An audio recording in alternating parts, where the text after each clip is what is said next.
Progress Test 3.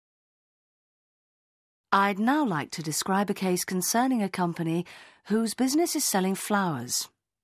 Basically, the company consists of about 2,500 flower shops all over the country, all of them leased to shopkeepers.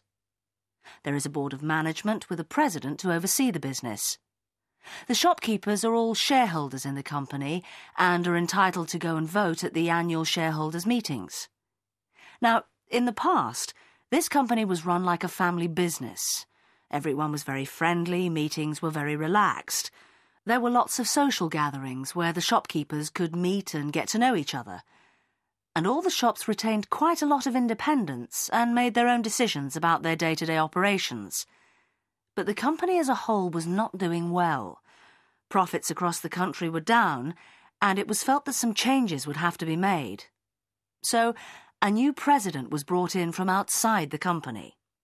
He was not an expert at selling flowers, but he was a very experienced manager with a reputation for making tough decisions and getting companies out of trouble. Well, once this new man took over the running of the company, a lot of things changed very rapidly. The shopkeepers were told that they all had to buy their flowers from the same supplier. All the shops had to look the same, opening hours had to be the same, and certain minimum standards were set which everyone had to follow. The shopkeepers didn't like this at all. They felt that decisions were being taken by the board and they were no longer being consulted. They resented this new authoritarian style of management very much. So, some of the shopkeepers organised an extraordinary meeting and everyone was invited. A lot of people attended. At the meeting, the atmosphere was very hostile. Shareholders made speeches about what they saw as the defects of the management team, and in particular, they complained about the new president.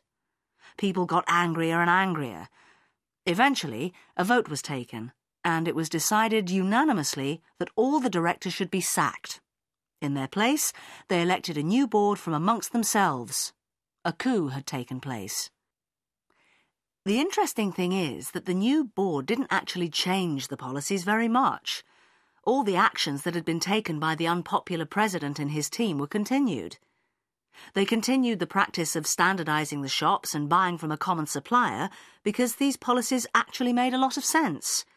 So you see, what people objected to was not the changes in themselves, but the way in which those changes were made.